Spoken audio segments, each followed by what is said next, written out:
متحافين من حول العرش يسبحون بحمد ربهم وقضي بينهم بالحق وقيل الحمد لله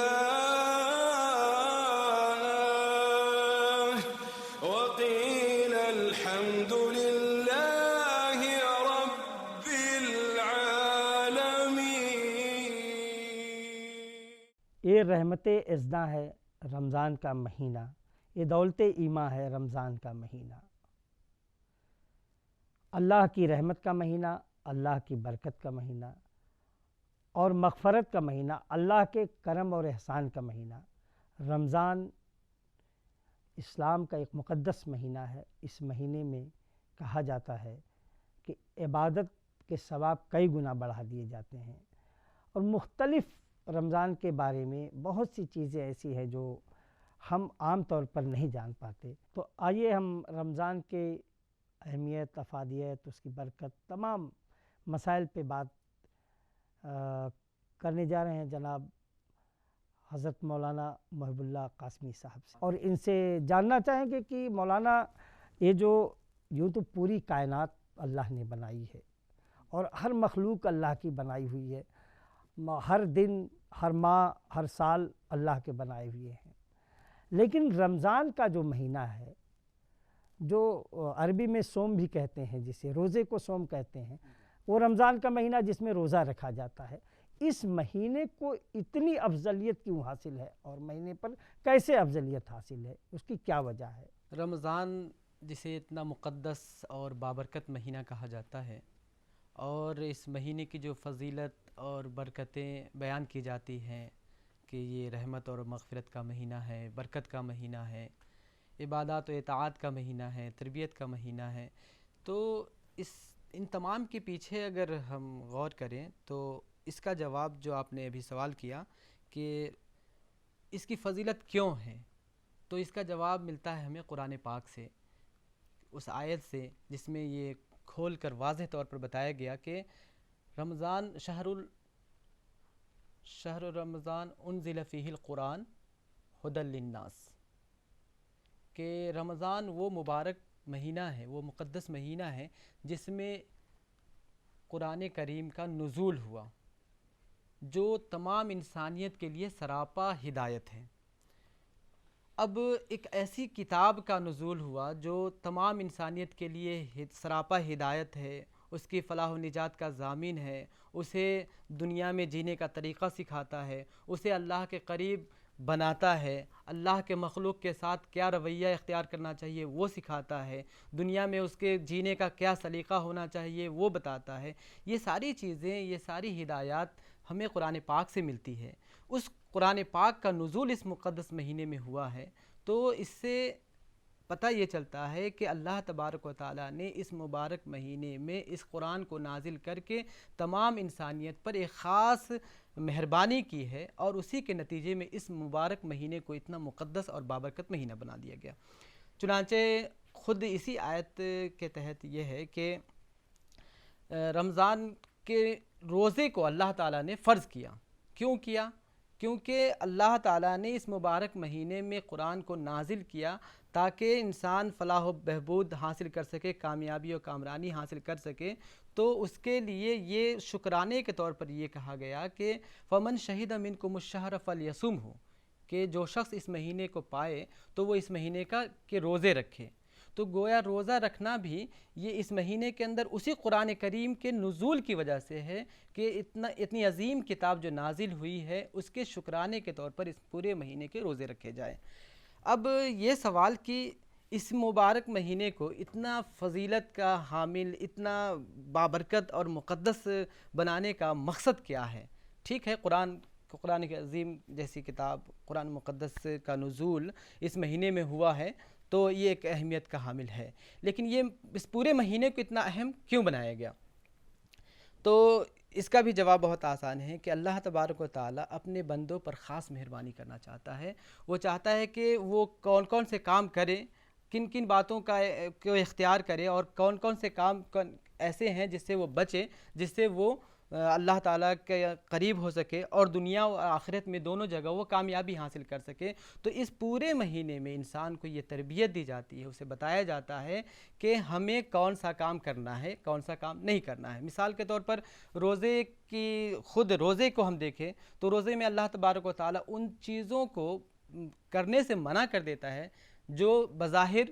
جائز ہے، عام دنوں میں عام حالات میں وہ بالکل حلال ہے۔ مثال کے طور پر کھانا پینا یہ کوئی بری بات نہیں ہے، اللہ تعالیٰ نے تو ان سب چیزوں کو انسان کے غذا اور اس کی زندگی کے لیے تو ضروری قرار دیا ہے، لیکن یہ منع کر کے یہ بتانا مقصود ہے کہ ہمیں مطلب اپنے اندر تربیت حاصل کرنی ہے، ہمیں اپنے اندر یہ دیکھنا ہے کہ ہم کس طرح سے اللہ تعالیٰ کے تمام احکام کو دوسرے ایام میں کیسے ہم اسے اپنی زندگی میں لا سکتے ہیں۔ تو اس لیے ہم نے کھانا پینا چھوڑ دیا، اس لیے ہم نے دوسرے جو کام ہیں جو اللہ نے منع کی ہے وہ سب ہم نے چھوڑ دیا۔ تو یہ روزہ کی فرضیت اس مہینے میں جو بظاہر شکرانے کے طور پر ہے، وہ بھی اس لیے ہے کہ اس مبارک مہینے میں قرآن کا نزول ہوا ہے۔ تو اصلاً دیکھا جائے تو ایک مقدس کتاب کا نزول اس مہینے کی اہمیت کو، اس مہینے کی فضیلت کو بہت ہی دوبالا کر دیتا ہے۔ وقيل الحمد لله وقيل الحمد لله رب العالمين۔ آپ نے کہا کہ رمضان میں تمام چیزوں کی اہمیت بڑھ جاتی، پابندیاں بڑھ جاتی ہیں، ایسے رہنا ہے، اس طریقے سے رہنا ہے، شرع اپنا ایک طریقہ طے کرتی ہے۔ تو کیا یہ بقیہ مہینوں میں نہیں لاگو ہوتی جو چیزیں ہیں؟ صرف رمضان کے ساتھ ہی ختم کر دینی ہے کہ آگے بھی وہ لاگو ہوتی ہیں؟ اصل یہ مقصد نہیں ہے کہ صرف رمضان میں ہی ہمیں اس کی عبادت کرنی ہے، یعنی رمضان میں ہی ہمیں بری باتوں سے رکنا ہے، اچھے کام کرنے ہیں اور وہ تمام طریقہ اختیار کرنا ہے جس سے اللہ راضی اور خوش ہوتا ہے۔ یہ صرف رمضان کے لیے نہیں ہے، بلکہ اللہ تبارک و تعالی اپنے بندوں کو ایک ٹرینڈ کرنا چاہتا ہے، ایک ماحول دے کر کے اس کی تربیت کرنا چاہتا ہے کہ یہ مبارک مہینہ چل رہا ہے، ہر طرف ایک ماحول ہے عبادات کا، ہر طرف ایک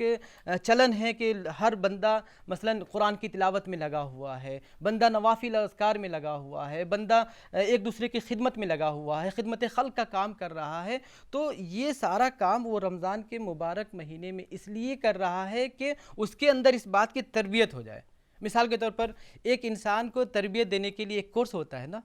1 مہینے کا، 1.5 مہینے کا، 15 دن کا، 10 دن کا کورس ہوتا ہے۔ اب اس کا یہ مطلب نہیں ہوتا کہ وہ جو کچھ ٹریننگ لی ہے وہ صرف اسی 10 دن کے لیے ہے۔ جی یہی جاننا چاہتے ہیں۔ ہاں، ایسا نہیں ہے، بلکہ اس کا مقصد یہ ہے کہ اس میں اتنا اپنے آپ کو مضبوط کر لیجئے کہ بقیہ آنے والے دنوں میں آپ کا مقابلہ بری باتوں سے ہو، آپ کا مقابلہ شیطانی حربوں سے ہو، تو آپ اس میں پرفیکٹ اتریں اور اپنے آپ کو بہتر طور سے ان دنوں کو گزار سکیں، اس میں آپ اللہ کے محبوب بندہ بن کر اپنی زندگی گزار سکیں۔ یہ ہے مقصد، ورنہ یہ ہرگز نہیں ہے کہ صرف اور صرف یہی عبادت کا مہینہ ہے، صرف اور صرف یہی قرآن کا مہینہ ہے، اسی میں تلاوت کی جائے گی، اسی میں ٹریننگ والی بات، جی یہ تربیت کا مہینہ ہے۔ اچھی بات ہے۔ جی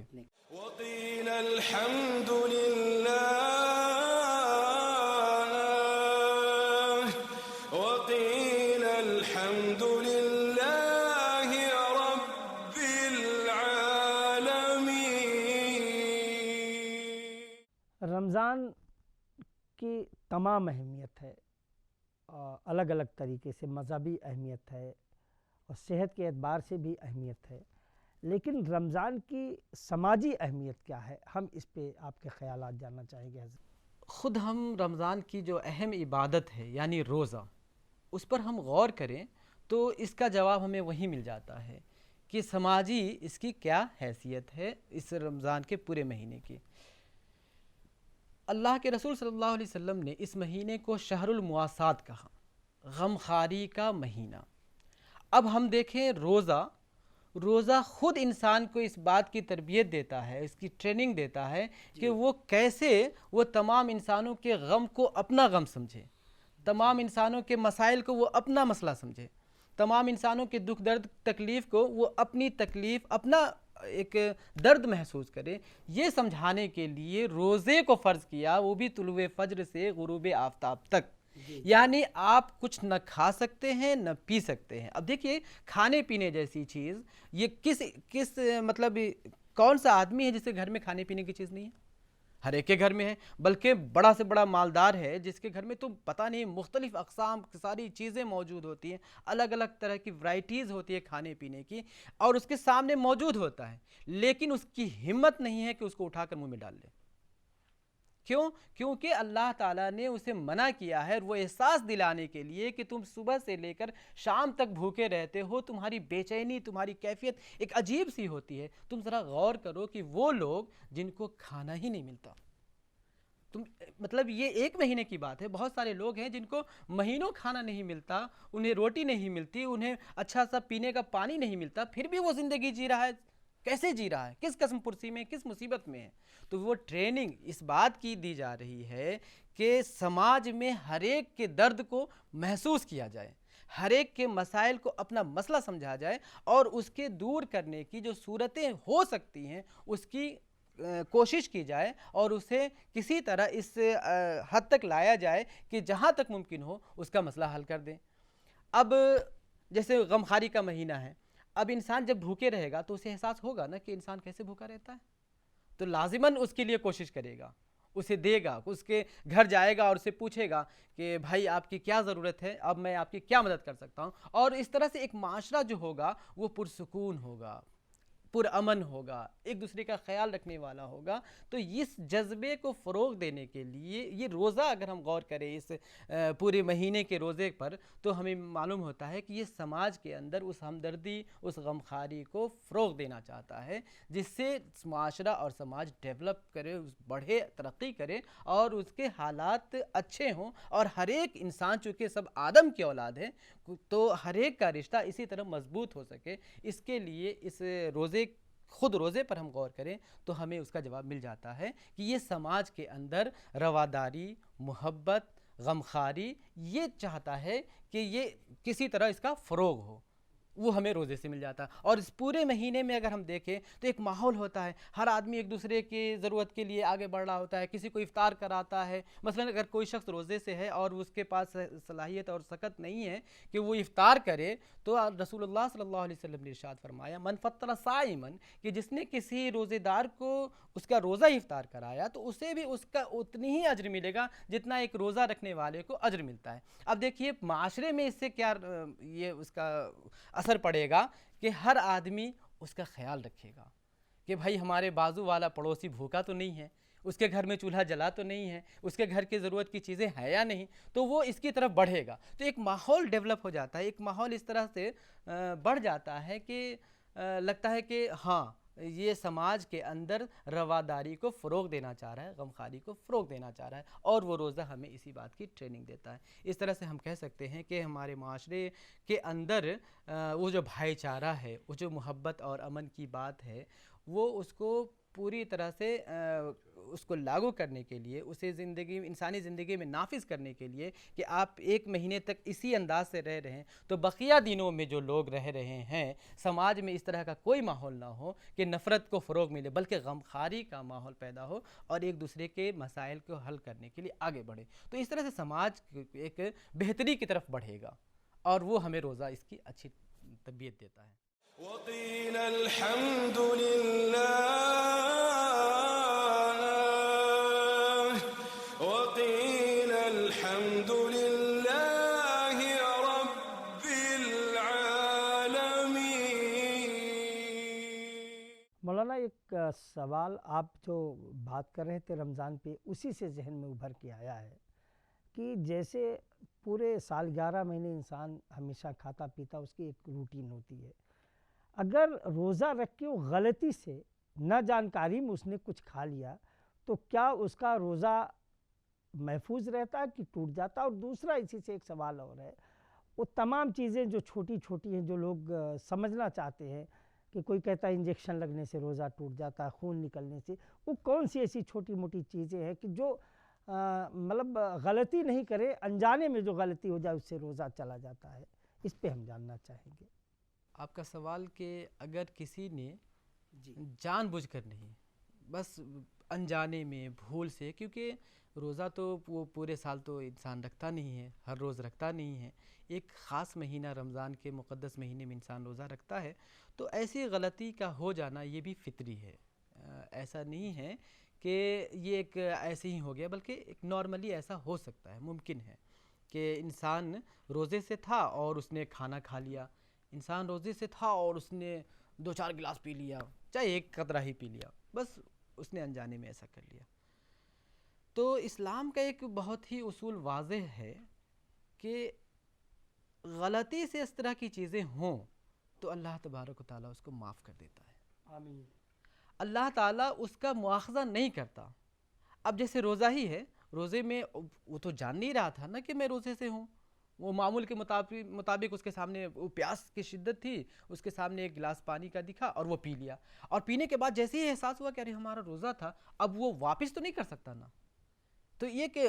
اسلام چونکہ فطری دین ہے، فطری مذہب ہے، وہ انسان کی فطرت سے بالکل قریب ہے، وہ وہی حکم دیتا ہے جو انسان کے اکارڈنگ ہو، جس کا وہ مکلف ہو، جو وہ کر سکتا ہے، بے وجہ یعنی بہت زیادہ بوجھ اسلام نہیں ڈالتا، لا یکلف اللہ نفسا الا وسعہا۔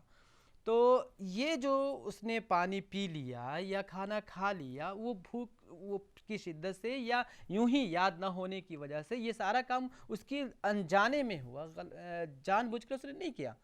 تو اللہ تعالیٰ اس کے روزے میں کسی طرح کا کوئی خلل، کسی طرح کی کوئی پریشانی نہیں ہوگی، اس کا روزہ علی حال ہی ہوگا۔ یعنی ایسا ہوا کہ اس نے کھایا ہی نہیں، ایسا ہوا کہ اس نے پیا ہی نہیں، کیوں؟ کیونکہ وہ تو اسے پتہ ہی نہیں تھا۔ تو یہ ایک بہت خاص بات ہے، ہم بہت سارے لوگ اسی پر غور کرتے ہیں کہ اسلام کتنا اچھا اور اہم مذہب ہے کہ اس میں اس طرح کی غلطی کو اللہ تعالیٰ یوں ہی معاف کر دیتا ہے، کیونکہ اللہ تعالیٰ تو رحیم ہے، کریم ہے، اللہ تو معاف کرتا ہے، غفور الرحیم ہے۔ تو اس طرح کی چھوٹی چھوٹی چیزیں جو بھول چک ہو جائے تو اللہ تعالیٰ اس کو معاف کر دیتا ہے، اس سے روزہ متاثر نہیں ہوتا، روزہ اس کا مکمل ہو جاتا ہے۔ حتیٰ کہ یہ بھی ہے کہ اگر کوئی شخص کھانا کھا رہا ہے اور وہ انجانے میں کھا رہا ہے، اب جاننے والا جان رہا ہے کہ وہ روزے سے ہے، تو اب اس کو کہا گیا تمہیں بتانے کی کوئی ضرورت نہیں ہے کہ وہ روزے سے ہے، وہ انجانے میں کھا رہا ہے، اب وہ کھا لیا تو کہا ارے بھائی تمہارا تو روزے، ارے مجھے پتہ ہی نہیں تھا، میں بھول گیا۔ تو دیکھیے وہ حدیث میں آتا ہے کہ اللہ نے اسے کھلایا، اللہ نے اسے پلایا، تو اب اس کی وجہ سے اللہ ہی اس کے روزے کو توڑ دے، ختم کر دے، تو یہ ایک عجیب سی بات ہوگی۔ تو اللہ تبارک و تعالیٰ ایسے لوگوں کے بھول چوک کی وجہ سے اس کے روزے کو خراب نہیں کرتا، اس کا روزہ فاسد نہیں ہوتا، اس کا روزہ علی حال ہی باقی رہتا ہے۔ دوسرا سوال جو آپ کا تھا کہ وہ کون سی چھوٹی چھوٹی چیزیں، چھوٹی چھوٹی یعنی مفسدات صوم جسے ہاں، کہہ جو سکتے ہیں، مطلب روزہ جس سے ٹوٹ جاتا ہاں ہے، آدمی جان کے نہیں کرتا ہو جاتی ہے، ہاں، جیسے خون اپنے آپ نکلا، قے اپنے آپ ہو گئی۔ صحیح ہے، صحیح ہے۔ تو اس کے بارے میں یہ ہے، ایک تو بہت اصول ہے روزہ کے ٹوٹنے نہ ٹوٹنے کا، ایک اصول یہ ہے کہ کوئی ایسی غذا جو انسانی جسم میں داخل کی جائے، کھانے پینے کی چیز یا وہ، لیکن وہ داخل کہاں سے کیا جائے؟ یعنی منہ کے ذریعے، یعنی غذائی نلی جو ہے اس میں داخل کیا جائے تو اس سے روزہ ٹوٹ جائے گا۔ غذا انسان کے جسم میں ایک غذا کی نلی ہوتی ہے جو اس کے معدے تک اس کے کھانے پینے کی چیزوں کو وہ پہنچاتا ہے، تو وہ اگر ہے اس طرح سے کیا گیا، مثال کے طور پر کھا لیا تو غذا کے نلی کے ذریعے وہ کھانا اس کے پیٹ میں پہنچا، یا پھر کوئی ایسی چیز اس نے کی منہ میں ڈال کر کے، یا دوسری ایسی کچھ دوسرے طریقے بھی ہوتے ہیں جو غذا کو اس کے پیٹ میں پہنچایا جاتا ہے دوسرے کسی بھی راستے سے، تو اگر ایسا ہے تو اس کا روزہ ٹوٹ جائے گا۔ یہ ایک بہت ہی اصول ہے، یہ اس طرح کی حرکت کوئی بھی کرے گا اسے روزہ ٹوٹ جائے گا۔ اب رہی بات کہ خون نکل آئے تو خون کے نکلنے سے روزہ نہیں ٹوٹتا۔ اسی طرح کوئی بلڈ ڈونیٹ کرے، کسی کو بھائی ضرورت ہے، انسانی سماج کا ایک بہت اس وقت کا تو سمجھے کہ ایک بہت اہم اس کی ضرورت ہے بلڈ ڈونیٹ کرنے کی، انسانی جان کے بچانے کے لیے، تو ویسے بھی روزہ بلڈ دینے سے یا بلڈ لینے سے روزہ ٹوٹتا نہیں ہے۔ ہاں، روزہ ٹوٹتا ہے کہ انسان کوئی بھی کام، کوئی بھی چیز وہ کھا رہا ہے، وہ جان بوجھ کر بھر پیٹ اللہ کے اس حکم کو سامنے رکھتے ہوئے کہ وہ روزے سے ہے، اسے یاد بھی ہے، اب وہ کر رہا ہے تو اس سے روزہ ٹوٹ جائے گا۔ دوسرا یہ کہ غذا کا جو معاملہ ہے، غذائیت، اب غذائیت کے لیے اگر کسی نے انجیکشن لے لیا تو انجیکشن سے روزہ نہیں ٹوٹتا، ٹھیک ہے، وہ اصول ہے ایک دم کہ اس سے روزہ نہیں ٹوٹے گا، بلکہ اس کی بات جو بتائی گئی کہ غذائیت کی نلی میں اگر کوئی چیز ایسی داخل کی جائے جو مفسدات جیسے کھانے پینے کی چیز اس طرح کی، وہ تو اس سے روزہ ٹوٹ جاتا ہے۔ اور وہ قے جیسے ہوتی ہے، قے کا معاملہ یہ ہے کہ اگر منہ بھر کر ہے تو منہ بھر کے قے سے یہ ہوتا ہے کہ اس کا روزہ ٹوٹ جاتا ہے، صحیح ہے۔ تو اب اس سے اگر وہ منہ بھر کر نہیں ہے تو پھر اس سے کوئی فرق نہیں پڑتا، لیکن ایسی صورت میں روزہ ٹوٹ جاتا ہے۔ تو قے کا معاملہ تو وہی ہے،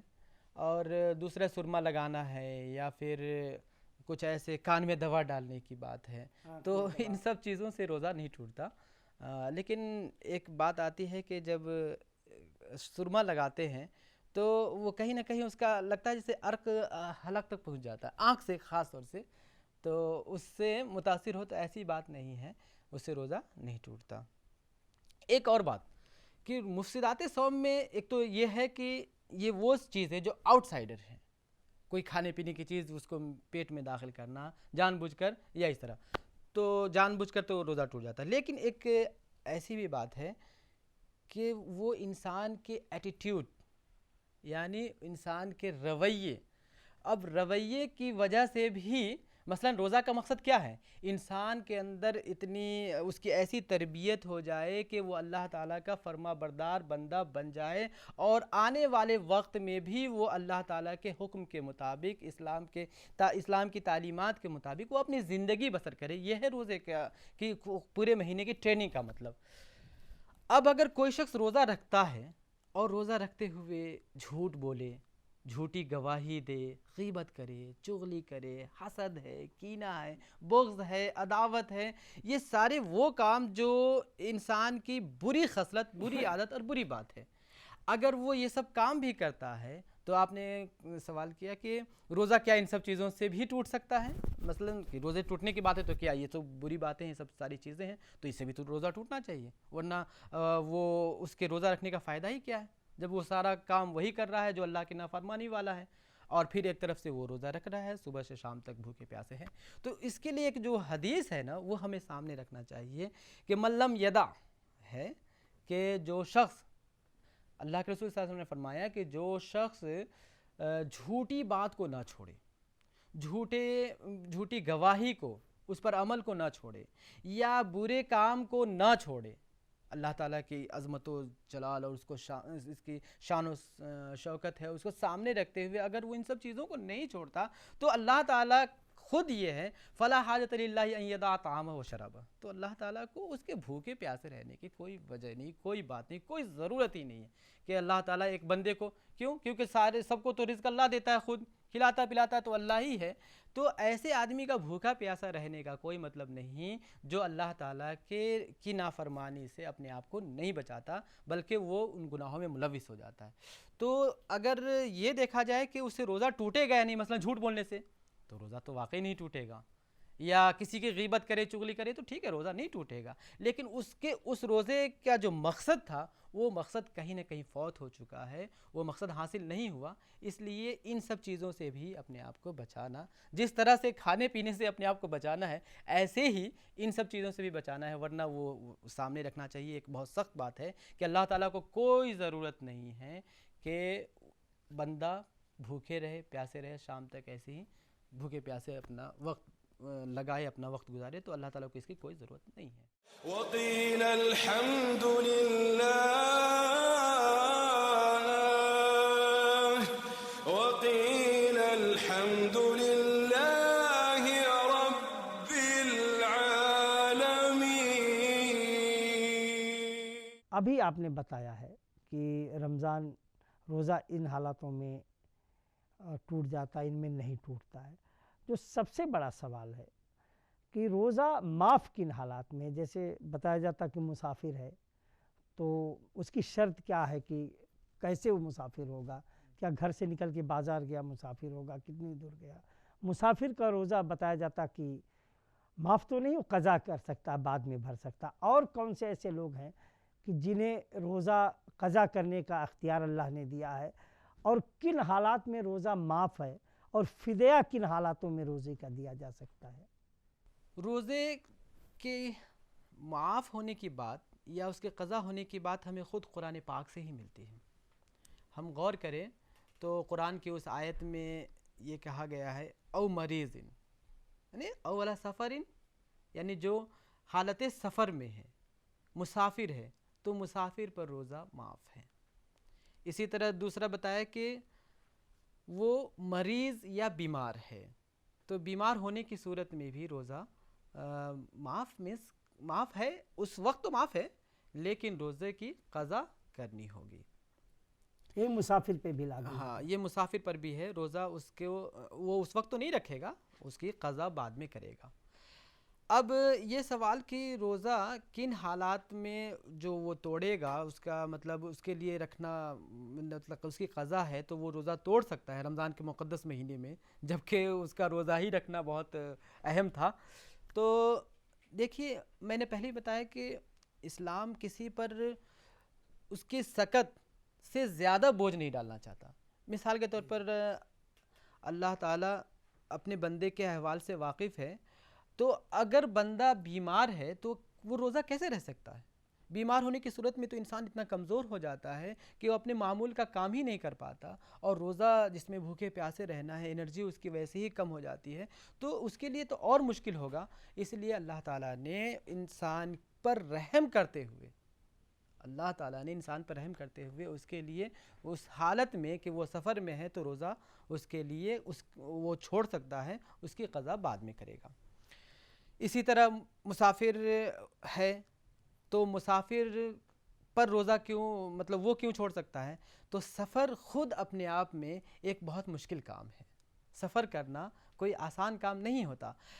تو سفر مشکل ہونے کی وجہ سے اللہ تعالیٰ نے اپنے بندے پر رحم کرتے ہوئے یہ کہا کہ اگر وہ حالت سفر میں ہے تو وہ اس وقت روزہ نہ رکھے، بعد میں قضا اس کی کرے.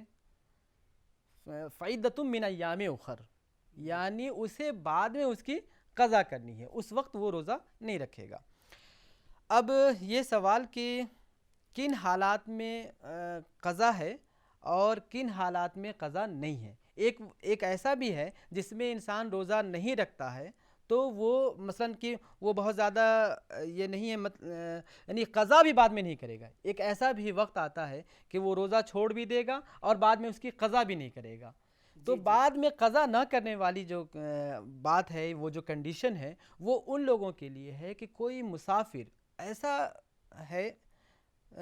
تو جو اس وقت نہیں رکھ سکتا، بعد میں تو اس کی وہ قضا کرے گا، لیکن کوئی ایسا بیمار ہے جس کے ساتھ دائمی مرض لگا ہوا ہے. مثال کے طور پر ڈائبٹیز کا مریض ہے تو وہ تو ڈائبٹیز تو ہمیشہ اس کے ساتھ وہ سمجھیے کہ ایک مرتے دم تک ہی اس کے ساتھ وہ بیماری لگی ہوئی. تو ایسا کوئی مرض ہے جو انسان کے ساتھ دائمی طور پر اس کے ساتھ لاحق ہے، جڑ گیا ہے، تو ایسے آدمی کے لیے یہ ہے کہ وہ روزہ اس وقت چھوڑ دے اور بعد میں بھی وہ روزہ نہ رکھے، بلکہ بعد میں اس کے لیے وہ فدیہ دے دے. فدیہ مطلب 2 وقت کا کھانا کھلا دے. جتنے دن کا اس نے روزہ اس سے چھوٹ گیا ہے، یعنی ممکن نہیں تھا رکھنا، اتنا کبھی کبھی بلڈ جو شوگر ہائی اتنا ہوتا ہے کہ انسان بے چین ہو جاتا ہے، اس میں روزہ رکھ ہی نہیں سکتا، ممکن ہی نہیں ہے. بلڈ پریشر میں بلڈ پریشر میں بھی ایسا ہوتا ہے. تو ایسی صورت جو دائمی مطلب ہے، جیسے کہ شوگر والا اس کی ایک مثال ہے. اس کے علاوہ اور بھی بہت ساری بیماری، مسلسل کوئی شخص بیمار ہے، وہ ICU میں ہی ہے، تو اب اس کے اوپر نہیں ہے، وہ فدیہ بعد میں دے سکتا ہے. وقيل الحمد لله وقيل الحمد لله رب العالمين. ناظرین، ہم نے ابھی رمضان کی اہمیت، برکت اور اس کے تمام مسائل پر اور تمام ایسے سوالوں پہ بات چیت کی جناب حضرت مولانا محب اللہ قاسمی صاحب سے. بہت بہت ان کا شکریہ، اور ہمارے ناظرین تک ایک اہم باتوں کو انہوں نے پہنچایا. ان کا ہم ایک بار پھر شکریہ ادا کرتے ہیں، اور ہمیں یقین ہے کہ آپ کو استفادہ ملا ہوگا ان کی باتوں سے، اور پھر ملیں گے. تب تک کے لیے اللہ حافظ. وترى الملائكة حافين من حول العرش يسبحون بحمد ربهم وقضي وقيل الحمد لله